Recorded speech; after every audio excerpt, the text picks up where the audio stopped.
Hi, is Mr. Dagan agus tá an dúlagam sa dúra. Inniu ba me ag fólam cén cuí le Bolb a dhéanamh ag úsáid ábhar tála fáil sa Ghairdín agus timplantí. Seo an méid atá ag teastáil wet.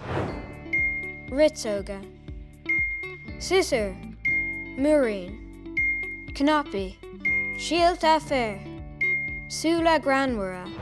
Ba cúnamh ag teastáil ó dhuine fásta don chéad chéim. Gearna ritsoga onas go mraíonn siad cinál cosú le péist mhór áda.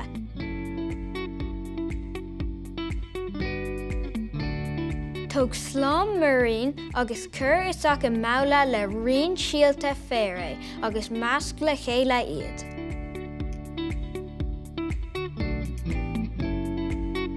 Inis cur cud den bhascán isteach sa stocha an bailach ar fáid síos go dtí an bun.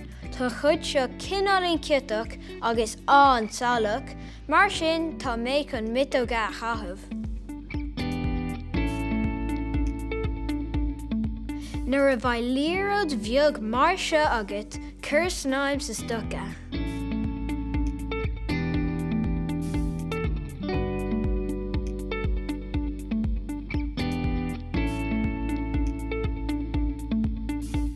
Den an rud céine arís go dtí go bhfuil cúpla líróid bheag agat.